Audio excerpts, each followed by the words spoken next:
आज बजट सत्र के प्रारंभ में मैं समृद्धि की देवी मां लक्ष्मी को प्रणाम करता हूं।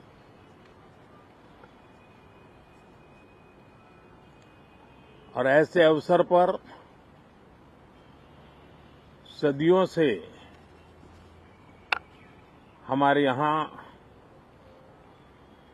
मां लक्ष्मी का पुण्य स्मरण किया जाता है।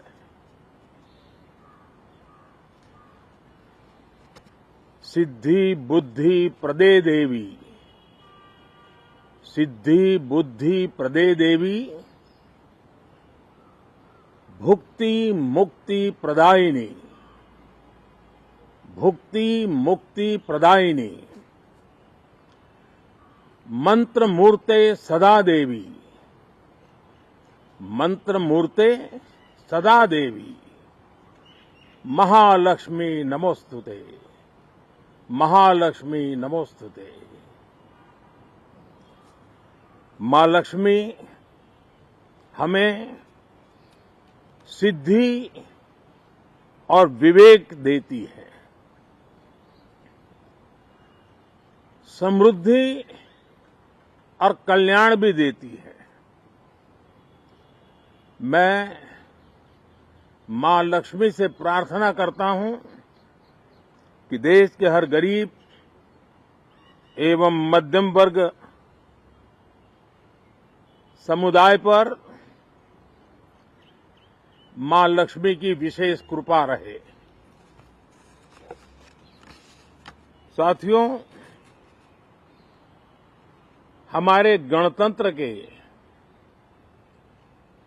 75 वर्ष पूरे हुए हैं।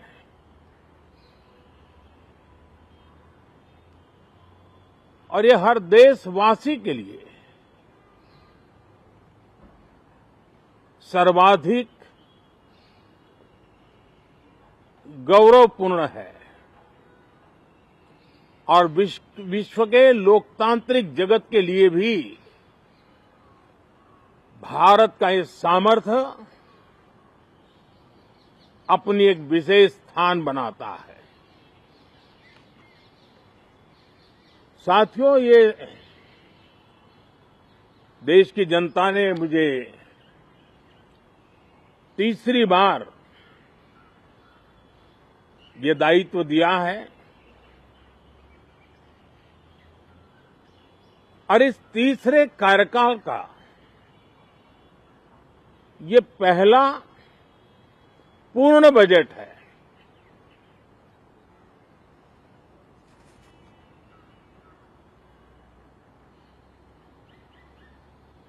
और मैं विश्वास से कह सकता हूं कि 2047 जब आजादी के 100 साल होंगे, विकसित भारत का जो संकल्प देश ने लिया है, यह बजट सत्र, ये बजट एक नया विश्वास पैदा करेगा, नई ऊर्जा देगा कि देश जब आजादी के 100 साल मनाएगा तब विकसित होकर रहेगा। 140 करोड़ देशवासी अपने सामूहिक प्रयास से इस संकल्प को परिपूर्ण करेंगे। तीसरे टर्म में हम मिशन मोड में देश को सर्वांगीण विकास की दिशा में, चाहे वो भौगोलिक रूप से हो,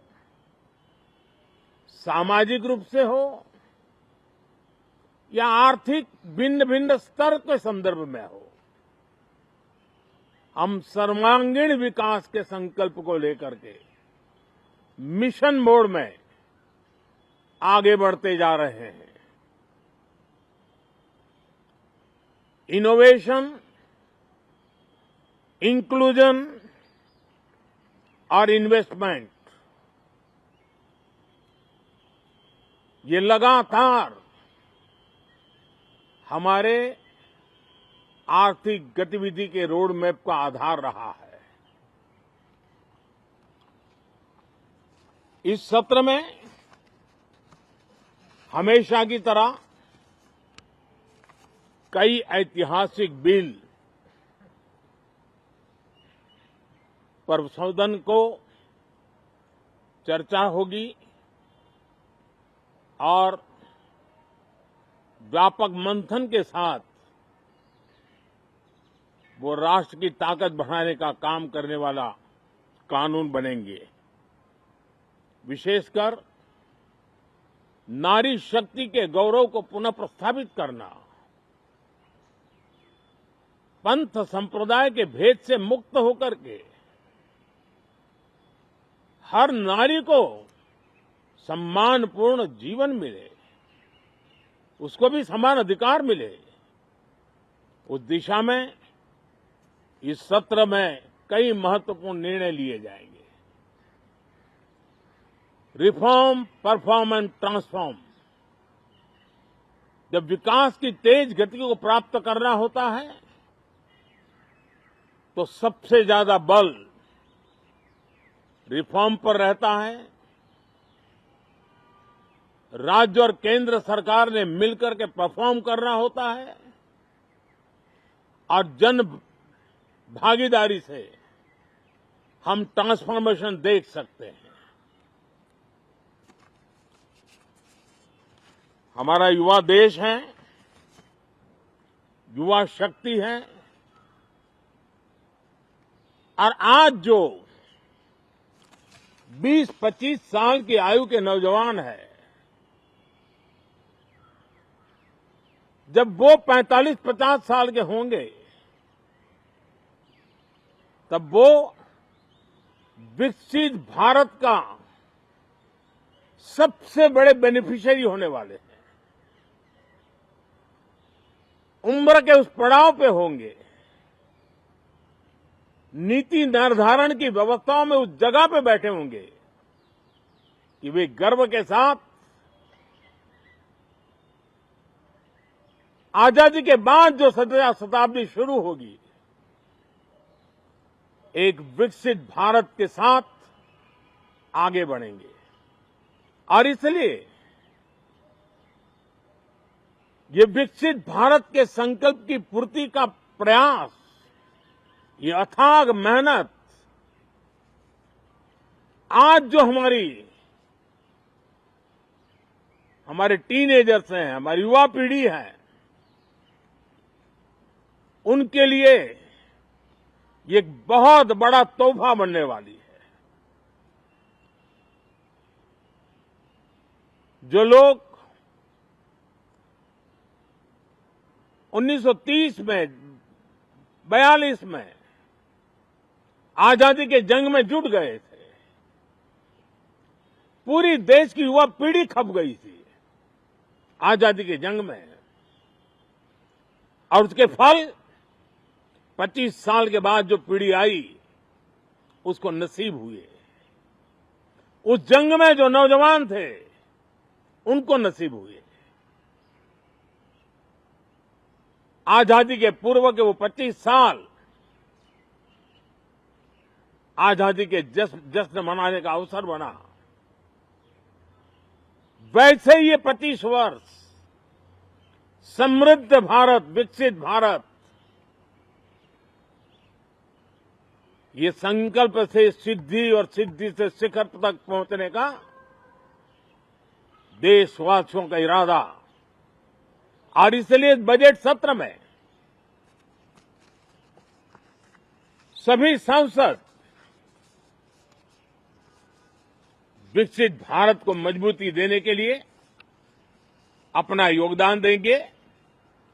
विशेष करके जो युवा सांसद है उनके लिए तो सुनहरा अवसर है, क्योंकि वो आज सदन में जितनी जागरूकता, जितनी भागीदारी बढ़ाएंगे और विकसित भारत के जो फल है वो तो उनकी नजर के सामने देखने को मिलने वाले हैं। और इसलिए युवा सांसदों के लिए एक अनमोल अवसर है। साथियों, मैं आशा करता हूं कि हम देश की आशा आकांक्षाओं के इस बजट सत्र में खरे उतरेंगे। साथियों, आज एक बात आपने जरूर नोट की होगी, मीडिया के लोगों ने तो जरूर करनी चाहिए। शायद 2014 से लेकर अब तक शायद ये पहला पार्लियामेंट का सत्र है कि जिसके एक दो दिन पहले कोई विदेशी चिंगारी नहीं प्रगटी है। विदेश में से आग लगाने की कोशिश रही हुई है। 10 साल से 14 से देख रहा हूं, हर सत्र के पहले शरारत करने के लिए लोग तैयार बैठते थे और यहां उसको हवा देने वालों की कोई कमी नहीं है। ये पहला सत्र मैं पिछले 10 साल के बाद देख रहा हूं कि जिसमें किसी भी विदेशी कोने से कोई चिंगारी नहीं हुई। साथियों, बहुत बहुत धन्यवाद।